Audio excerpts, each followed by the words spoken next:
Queridos amigos, sejam todos bem-vindos uma vez mais ao seu canal de notícias, política, críticas e análises. No vídeo de hoje trago um recorte de uma notícia absurda, porém com uma análise preciosa e crítica. Vamos reagir juntos a essa matéria?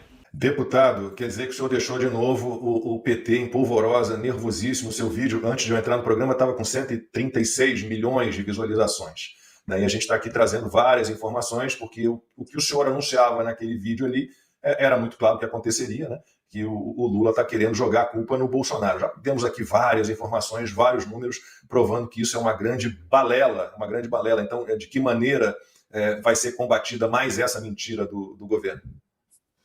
Ora, Lacombe, primeiro, eu fico muito feliz com essas visualizações, não porque, enfim, isso me engrandece, não, mas é porque é uma demonstração de uma revolta do brasileiro e que está dando um sinal claro. Existe alguma coisa de errado no Brasil.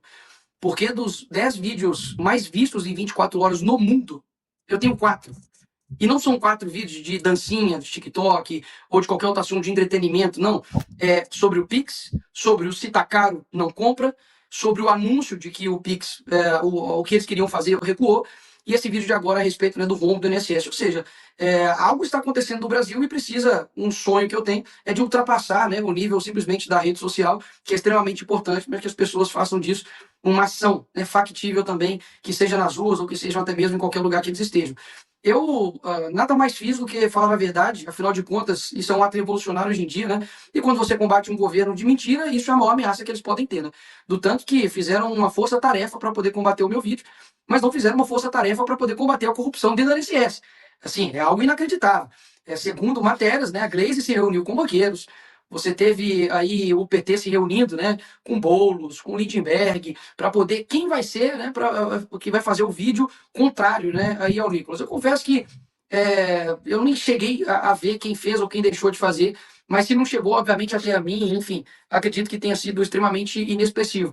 Mas a fórmula disso não é porque eu tenho muitos seguidores ou porque eu sou um cara bom de comunicação, não, é porque é muito difícil para eles fazerem algo parecido quando não se tem o substrato da realidade, porque é muito incoerente. Vamos lá. Você tem, então, um escândalo que, segundo eles, supostamente começaram em 2019 no governo Bolsonaro. A simples pergunta que eu fiz, até agora não obtive nenhuma resposta, é por que, então, eles não assinaram a CPI para poder investigar? E não só, porque assim, se eu sou o governo, e eu estou falando para todo mundo, pessoal, não começou comigo, começou com o governo do meu opositor, e tem uma oportunidade para eu investigar isso, eu sou o primeiro interessado. Mas não foi isso que aconteceu. Mas não somente eles não assinaram para poder investigar, como trabalharam contra as assinaturas. Porque foi isso que a Gleisi Hoffmann fez. Então, assim, o escândalo, ele é muito mais, assim, e eu falo isso no vídeo, né? Enfim, roubar, quando você é roubado, né? Você, enfim, tem aí sua juventude, você recupera, você, assim, lógico que não é justificável. Mas, enfim, entre aspas, a vida que segue. Mas quando você rouba de pessoas que são vulneráveis a ponto de serem pessoas doentes, como o Silvio aqui falou, pessoas que são analfabetas, pessoas que não sabem ler, não sabem escrever, pessoas como, por exemplo, índios, né, estão sendo roubados, pessoas que, segundo aí matérias também, criaram idosos, ou seja, eles roubaram pessoas que existem e pessoas que nem existem. Tinha uma quadrilha especializada em fazer idosos que nem existiam. Isso é um nível de maldade que, de fato, é selo de qualidade petista. Então, fico, digamos assim, grato por um lado, pela mensagem ter chegado a tantas pessoas, né? E recebi vídeos de idosos que eram, enfim, PT e que agora, enfim, passaram a compreender o mal que é esse governo. E essa é a nossa intenção, né? Porque eles eram uma represa, né? Gigantesca. Só que a gente está fazendo algumas brechas, né? A gente está fazendo algumas rachaduras aí e nessa fronteira aí. E vamos desgastando, né, esse governo, porque é o que ele merece, afinal de contas, são muitas vítimas mesmo. Meu direct, Lacombe, tá assim, tá uma coisa, se eu tirar print de tudo, sabe, aqui no chat também, como a Ana leu, tem várias denúncias, se eu parar para mostrar tudo o que a galera tá me mandando, de coisas assim, surreais, desde o que a Ana mesmo leu aí, de pessoas que já morreram, como eu tenho acesso, idosos que não conseguem mexer de fato no celular, e eu aconselho a você a ir até o seu banco, pedir o extrato, ver se tem algum desconto indevido e pedir para o seu gerente cancelar isso imediatamente. E caso tenha sido descontado, né, algum desconto indevido, você irá ter um advogado. Agora, olha só, a pessoa vai ter que judicializar isso, ou seja, tem custo disso. Lá se sabe quando que ela vai ser ressarcida disso. São pessoas idosas, então literalmente, assim, não quero ser frio aqui, mas sendo real, a pessoa talvez tenha mais 5, 3 anos de vida e talvez não vai receber essa grana. Pô. Tem gente que fica na justiça aí anos e não recebe esse dinheiro, ou seja, eles fizeram o crime perfeito, que é ver a população mais vulnerável, pessoas que daqui a pouco não vão ter vida, né? E tirar o dinheiro dessas pessoas. Então, assim, o que eu fiz foi aguardar um tempo, porque até mesmo começou a surgir fatos novos, eu aguardei um tempo considerável para poder fazer esse vídeo, e agora todo tipo de escândalo, né? O pessoal já começa a me marcar, né? Nicolas, cadê o fundo preto e o chinelo e o jeans, né? Calma, galera, porque esses vídeos não vêm de pronta entrega, né? Por encomenda, olha, eu quero um vídeo assim, pronto, não. Eu mesmo escrevo, né? Eu tô com meu celular aqui agora, não dá para mostrar. Mas eu faço, enfim, o roteiro aqui no meu bloco de notas, vou reunindo, enfim, informações, fatos novos, vou colocando ali, né, a minha pitada ali de, enfim, de ironia e formas de bom humor que eu tenho, e, enfim, para poder comunicar. Mas olha só, para poder finalizar essa fala, se não fosse a internet, hein, Lacombe? Se não fosse a internet, ninguém saberia disso, porque a Globo não contaria, pode ter certeza.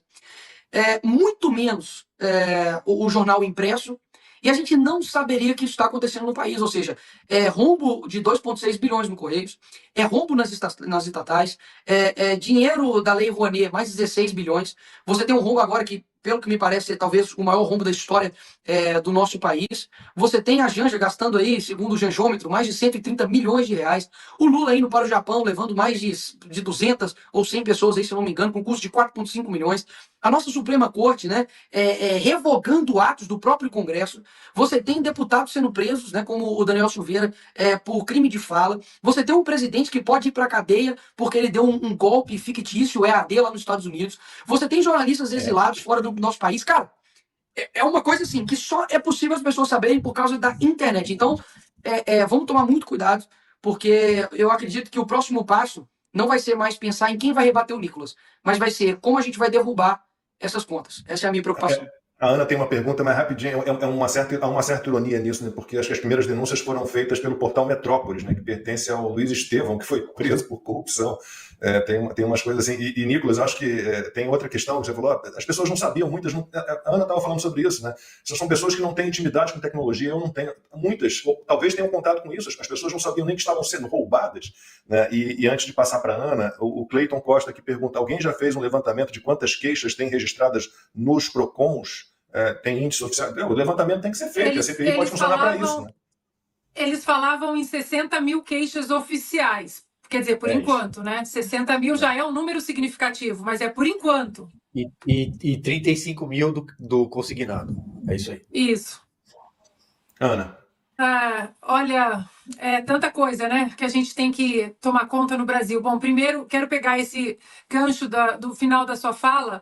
Eu também acho que daqui a pouco o PL 2630 vem de banho tomado, roupinha nova, cheirosinho, querendo meter a censura em todo mundo nas redes sociais, porque hoje o maior inimigo dessa gente, de fato, são as redes sociais. Mas, Nicolas, eu queria aproveitar que todos nós estamos falando dessa não familiaridade com a tecnologia de muitas pessoas, e como você disse, né, para algumas pessoas, talvez daqui a 3, 4 anos, elas não estão mais com a gente, né? Infelizmente. Eu li aqui alguns relatos no chat, você disse que são centenas e centenas no seu inbox. Vou ler mais um aqui do chat do José Roberto. Ana, a minha sogra faleceu em dezembro de 2024 e ela não tinha aplicativo. Minha esposa, que ia receber a aposentadoria dela com a senha, também não tem como saber se ela foi roubada ou não. Então, a minha pergunta, como deputado federal, há alguma ação, alguma coisa que podemos fazer para orientar essas pessoas que não seja desculpa o meu francês, a idiotice do Messias de falar vão para o aplicativo e resolvam lá. Porque muita gente vai para o aplicativo, muita gente fala vá até uma agência, muitas pessoas falaram, eu fui até a agência, chega lá, a agência me manda eu voltar para o aplicativo. Alguma ação concreta que o Congresso, que a Câmara possa demandar para a União, vocês têm que fazer isso aqui para pelo menos resolver o problema de imediato para aquelas pessoas que não têm familiaridade com o aplicativo.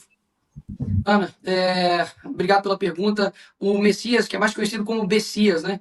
Eu peço para que você só faça uma breve pesquisa aí, porque ele recentemente agora quis me descredibilizar, falando que um deputado, um lacrador, fez um vídeo cheio de fake news, etc. Eu falei, você fica na sua, que senão eu vou fazer um vídeo só seu. E aí, eu acho que ele não vai falar mais, não. Mas se falar de novo, eu deixo aqui, assim, comprometido que eu vou fazer um vídeo específico sobre quem é Messias, ou Messias, né? Enfim, quem é o pior, né? O nosso Messias ou o Messias de lá, né? Vamos ver. O que acontece? A gente protocolou um projeto de primeiro momento para poder suspender todo tipo qualquer, né, de desconto indevido, sem justificativa, ou seja, é algo já a curto, médio prazo, né, para que isso não aconteça mais. Eu entrei na justiça juntamente com o vereador Guilherme Kilter para poder incluir incluir a CONTAG, né, que estava ali como a maior entidade que cometeu descontos irregulares, mais de 123 milhões somente em 2023. Ou seja, a gente está falando de um número assim, gigantesco de pessoas lesadas, e a CONTAG não tinha sido colocado pela CGU ou AGU nessa fiscalização. Então a gente entrou na justiça, o juiz deu 48 horas, e ele deferiu essa liminar para que seja incluído também essa entidade. A gente está lutando também para que seja colocada a entidade que foi do irmão do Lula, né? Porque também não foi colocado, coincidentemente, né?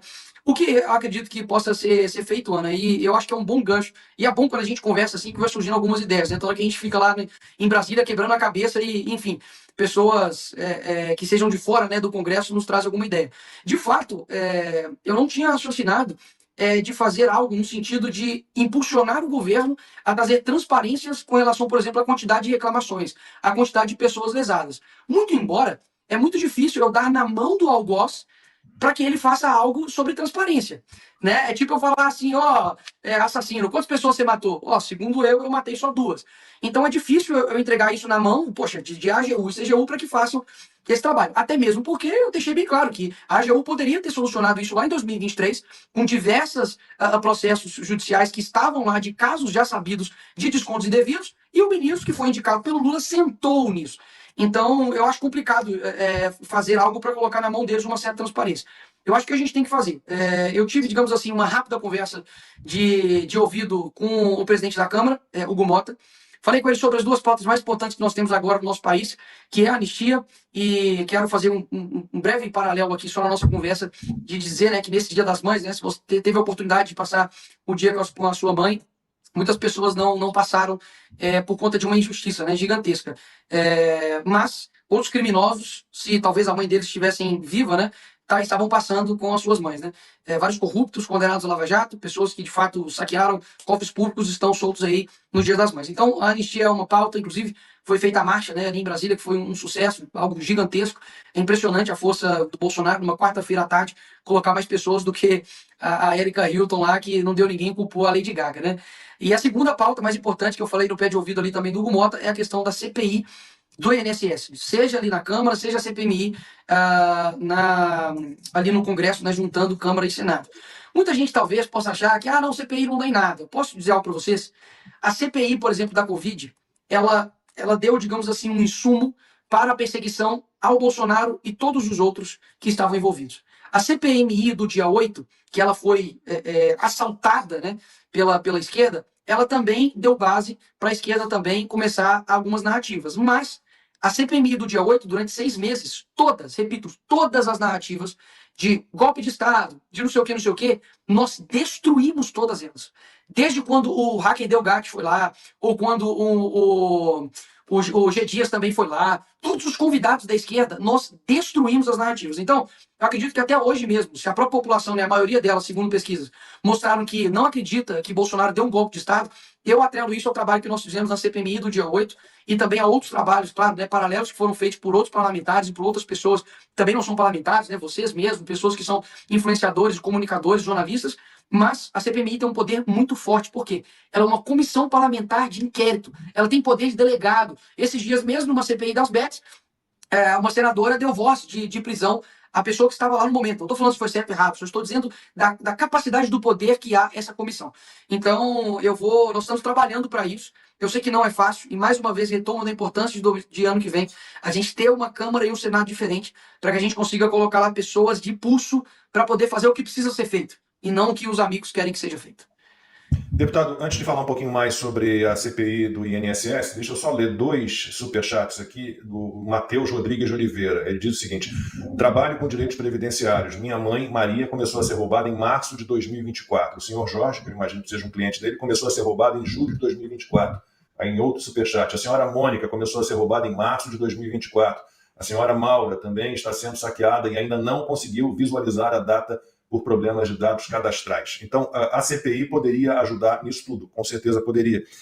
Procede a informação de que a oposição está dividida quanto ao processo de impeachment do Lula, aí falando do impeachment, que só por conta desse escândalo do INSS, se não me engano, são 3 pedidos feitos já. Pô, ela come sim. Dividida, eu diria que não. Mas é uma porcentagem que compreende que não é momento de impeachment. O que eu já deixei claro, enfim, até mesmo em alguma das nossas reuniões, é de que quando nós fomos para o Fora Dilma, eu não estava pedindo entra Temer. Nós sabemos que era uma consequência, mas nós sabemos que o impeachment também, além de tudo, ele é um ato político. Nenhum partido deseja ter aí 2 impeachments na sua história. E era o que poderia acontecer agora com o governo Lula. O presidente Bolsonaro deu uma entrevista no começo desse ano, né, dizendo que, olha, não tem que deixar sangrar. Sabe, são pessoas que estão sendo lesadas, né, pelos crimes, enfim, e pelas mazelas que o governo Lula está fazendo. Então, se cometer um crime, tem que ser impeachmentado, né, frase de Jair Bolsonaro. Então, eu concordo com essa posição, até mesmo porque, poxa, o processo de impeachment da Dilma todo, se eu não me engano, durou 6 meses.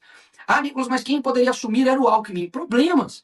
Até mesmo porque daqui a 6 meses, daqui a 1 ano, ele não vai, sabe, nossa, vou mudar o Brasil e ele vai ser um candidato mais difícil para o Jair Bolsonaro. Peraí, o Alckmin não é o picolé de chuchu? Por que a gente está com medo desse cara? Eu acredito que o certo ele precisa ser feito. Você tirar esse cara com o apoio popular das pessoas e outra. Ninguém tem o domínio sobre a vontade popular. Ninguém pode se colocar lá como nós só vamos na rua por causa disso. Nós só vamos sair na rua por causa daquilo. Não. As manifestações da Dilma foram espontâneas. Depois, obviamente, surgiram grupos para poder, enfim, organizar o carro de som, para poder pagar panfleto, para poder divulgar quando era o dia, mas não tinha nenhum monopólio da pauta das pessoas irem para as ruas. E isso é algo muito importante que a gente tem que deixar claro. Desde o começo do ano, e depois veio a questão do Pix, depois veio, enfim, outras desgastes do governo Lula, eu deixei bem claro que eu gostaria muito de ter ido para a rua esse ano pelo Fora Lula. Eu acho que é uma pauta abrangente, eu acho que as pessoas estão abrindo seus olhos, eu acho que mostra uma força internacional muito forte por uma pauta que, poxa, como assim esse tanto de gente não está querendo mais o Lula? Sim, é uma realidade. As pessoas foram enganadas, elas foram literalmente seduzidas por um encantador de serpentes, que é o Lula, e as pessoas votaram pro estômago.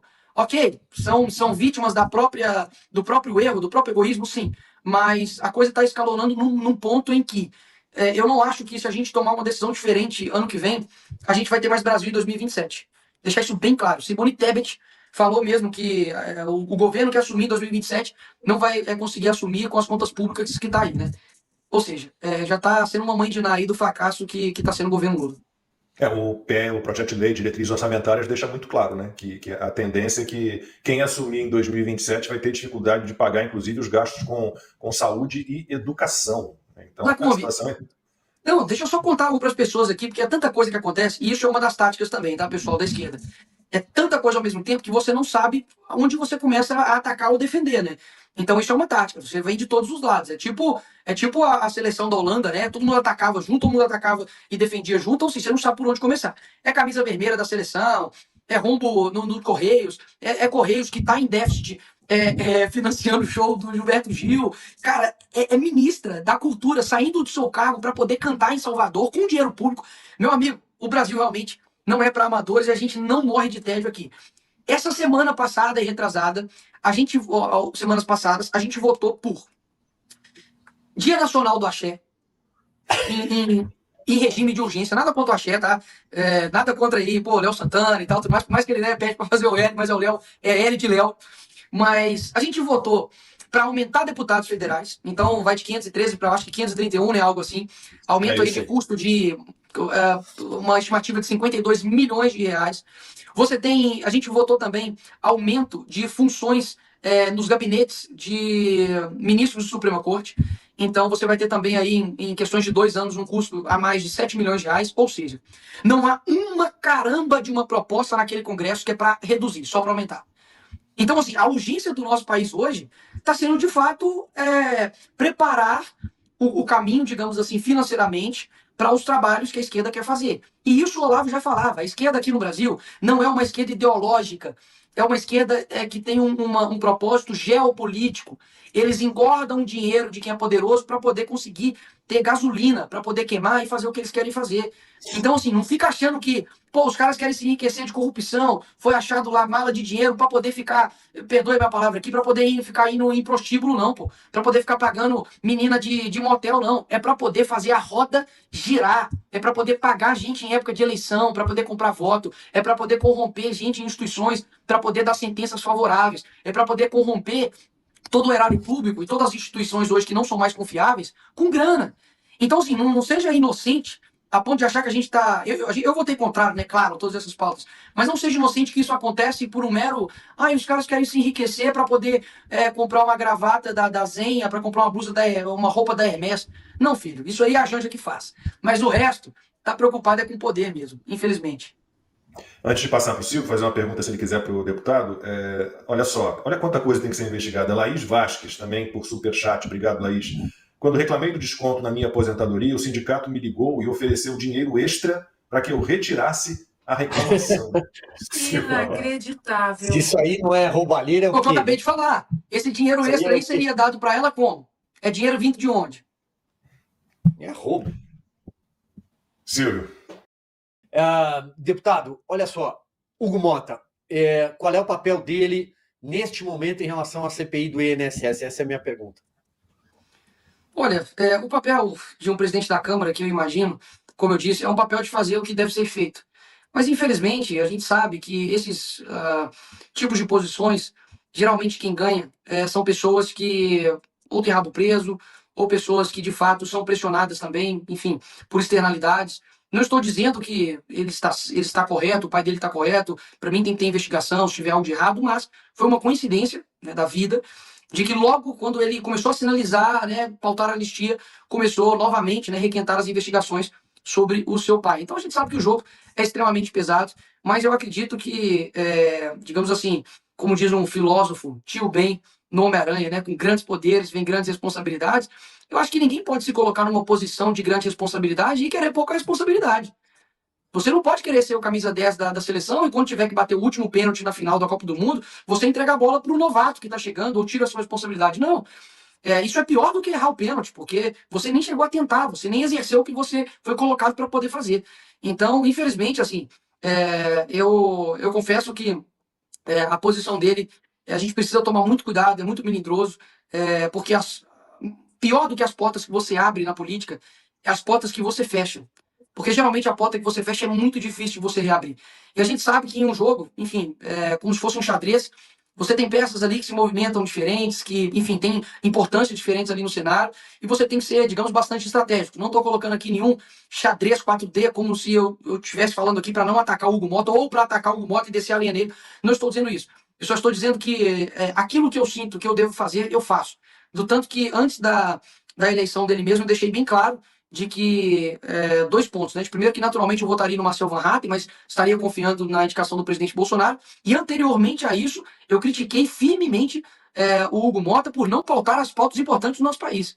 Então, assim, eu quero deixar aqui bem claro, não fui eleito para poder lá bater o dedo ou para poder, assim, não me prejudicar, sendo que eu sei que eu estou numa guerra e esses caras, qualquer um que fala a verdade entra na mira deles. Então, eu acho que a posição dele agora para o Brasil é importantíssima. Se ele se colocou para isso, ele tem que, obviamente, aguentar o rojão nesse sentido. Eu marquei ambos no meu perfil. Se o vídeo agora tem 136 milhões de visualizações, 136 milhões de pessoas ou mais, né, que você pode ter uma tela com 5 pessoas vendo dentro de casa, viram eu cobrando o nome Davi Alcolumbre e Hugo Mota. Então, inclusive, marquei eles. O Davi Alcolumbre fechou os comentários. O Hugo Mota não, mas eu tô para ter uma conversa com o Hugo Mota, abre isso aqui porque não tem, enfim, não tem nenhum problema, conversei pessoalmente com ele essa semana, que teria uma conversa em particular com ele essa semana ou na próxima, no máximo, para tratar desses 2 assuntos, e eu espero que ele faça, enfim, o que é certo. Eu jamais vou pro baixo nível, enfim, de atacá-lo no nível pessoal, ou atacá-lo, enfim, com adjetivos que não lhe cabem, mas a imagem da pessoa é construída por ela, né? E isso ficará na história do Brasil, né? Ou o presidente da Câmara que fez algo realmente importante para o nosso país, ou aquele que se acovardou perante pessoas que, enfim, foram presas inocentes e pessoas também que foram roubadas numa situação terrível. Eu acho que esse é o papel do Hugo Mota e da Nicolas, O Davi Alcolumbre fechou os comentários, o Hugo Mota não fechou, mas a equipe deles está trabalhando bastante, porque eles estão apagando comentários. Eu mesma já deixei alguns comentários lá com respeito, com educação, como você disse, sem ataques, mas cobrando, como cidadã brasileira, pagadora de impostos e pagadora do salário do Hugo Mota. Deixei vários comentários lá com respeito. Todos foram apagados. Todos. É inacreditável, né? Porque, assim, se esses caras ficassem na minha pele uma semana, então eles não aguentariam. Porque é pancada da mídia, né? Olha o Bolsonaro, né? Pancada da mídia, facada, né? Literalmente de pessoas. É o cara dentro do hospital e manchetes dizendo que não, ele aguenta ser intimado, não tem problema. Ataques à família dele, ou seja, é inacreditável, né? Como pessoas que estão em altos cargos aqui no nosso país não aguentam pressão, né? Mas por quê? É tudo muito bem elaborado, né? O poder fica muito distante das pessoas. Quem dera se a República continuasse ali no Rio de Janeiro, eu acredito que a gente estaria mais ou menos ali o que viveu a Ucrânia, né, e Polônia, jogando político corrupto, né, dentro de cesta de lixo. Eu acredito que o Brasil uma hora vai entrar em colapso, porque de fato ninguém mais aguenta o que está acontecendo. Basicamente a gente está assim, tá gastando todas as opções, sabe? Vamos no respeitoso, vamos pedir o Estado Democrático de Direito, a ampla defesa, e a gente só está recebendo prisão, processo, multa, perseguição. A minha linha, assim, do que eu penso, mas eu não tenho nem caneta, nem, enfim, nem experiência, nem nada para isso, mas o que eu tenho muito em mente é que a gente precisa buquerizar o Brasil, sabe? A minha ideia, de fato, é que a gente traga paz para o nosso país. E hoje o nosso país, por exemplo, não passa nada no Congresso para poder combater crime organizado, gente. Você tem, pelo contrário, os Estados Unidos sugerindo ao Brasil para, vamos colocar Comando Vermelho e PCC como terroristas, e o governo Lula falando, muito obrigado. De jeito nenhum, pô. Terroristas é o pessoal do dia 8 que quebrou janela. Agora, quem tem o comando sobre o tráfico do nosso país, sobre mortes, sobre assassinatos e todo tipo de maldade, não. Esses aí não vão colocar como terroristas. Então, a gente precisa estabelecer nem o Hamas é terrorista pro PT. Sim, pô. O próprio Lula, eu duvido que ele chame os caras que estavam do lado dele, né, naquela foto icônica agora, que até o Estadão falou mal agora, que ele chame algum deles de terroristas. Não chama, pô. Não chama. Apesar do absurdo dessa notícia, a gente ainda tem um alento, uma ponta de esperança por dias melhores, com profissionais da comunicação deste gabarito para poder nos informar, nos alertar e principalmente nos trazer a verdade. Comente aí o que você achou dessa análise, deixa sua curtida para ajudar o vídeo na plataforma e te espero no próximo vídeo. Um forte abraço.